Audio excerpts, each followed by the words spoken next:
يا أيها الناس كلوا مما في الأرض حلالا طيبا ولا تتبعوا خطوات الشيطان إنه لكم عدو مبين.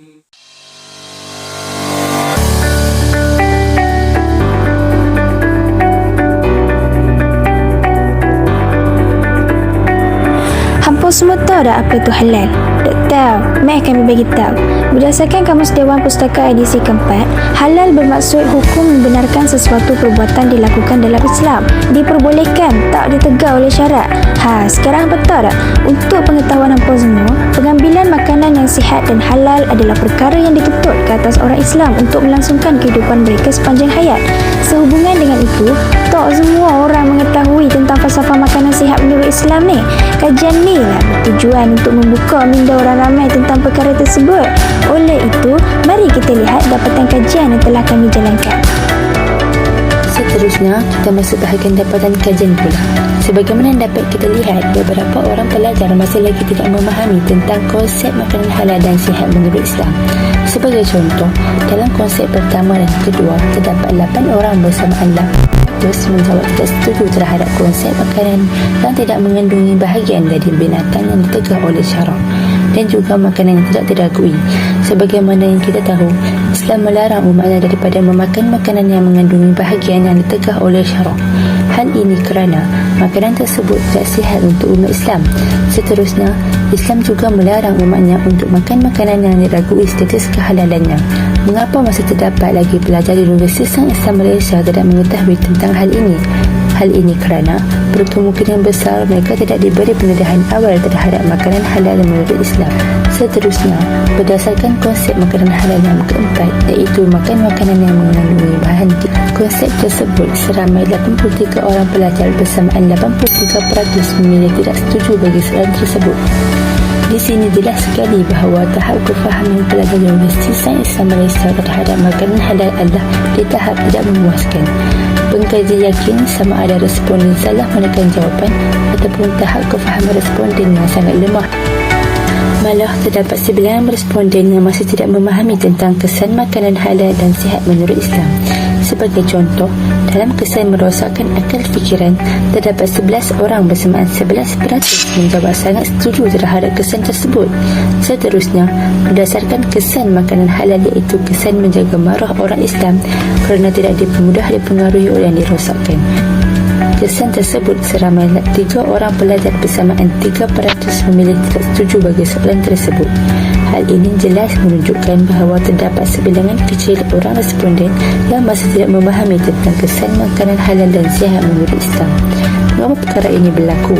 Ianya kerana mereka tidak mengambil tahu tentang kesan makanan halal dan sihat menurut Islam. Malah, berkemungkinan di antara responden tidak peka terhadap makanan halal. Selain itu, sebilangan kecil tidak peka tentang makanan halal juga dapat menjaga marah orang Islam. Contohnya, apabila umat Islam makan makanan yang tidak halal, maka akan berlakunya fitnah terhadap agama Islam, malah mencemarkan nama agama Islam itu sendiri. Sudah tentu salah umat Islam sendiri kerana telah menimbulkan fitnah terhadap agama sendiri melalui orang bukan Islam akan tertanya-tanya mengapa orang Islam makan makanan yang tidak halal. Baik, kesimpulannya, terdapat sebilangan orang responden yang masih doa memahami tentang kesan makan halal dan sihat menurut Islam. Mengapa? Perkara tersebut berlaku kerana mereka doa mengambil tahu tentang kesan makanan halal dan sihat menurut Islam. Oleh itu, terdapat 3 cadangan yang kami usulkan. Pertama, peranan ibu bapa. Ibu bapa mestilah mengajar anak-anak mereka sejak kecil lagi tentang makanan halal dan haram. Malah, peranan ibu bapa sangat besar kerana masa anak-anak bersama ibu bapa tu lebih banyak berbanding orang luar. Kata pepatah, lentur belum biarlah dari rebungnya. Cara didikan ibu bapa itu akan melambangkan pada anaknya. Kedua, peranan kerajaan. Pihak kerajaan terutama bahagian hal ehwal agama Islam di Malaysia haruslah melancarkan kempen seperti kempen kesedaran makan makanan halal. Selain itu, pihak Jabatan Kemajuan Islam Malaysia JAKIM juga haruslah sentiasa membuat pemeriksaan mengejut terhadap kedai makanan yang ada di Malaysia agar premis kedai makanan itu sentiasa akur dengan syarat makanan halal. Ketiga, peranan media massa. Pihak media massa mestilah sentiasa mengeluarkan iklan tentang makanan halal yang menurut syarak agar umat Islam Malaysia dapat mengetahui tentang makanan halal. Sekaligus, orang bukan Islam juga dapat mengetahui kebaikan makanan halal dan keburukan makanan tidak halal pada kesihatan mereka.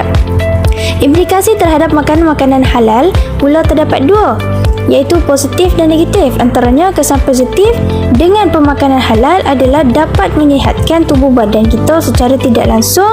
Kita dapat melakukan aktiviti harian kita dengan senang. Sebagai contoh, untuk umat Islam, dengan pemakanan halal kita dapat menghilangkan rasa malas untuk melakukan ibadat secara tidak langsung. Kita juga dapat melakukan ibadat dengan sempurna kerana makanan halal ini sentiasa diberkati oleh Allah Subhanahu Wa Taala.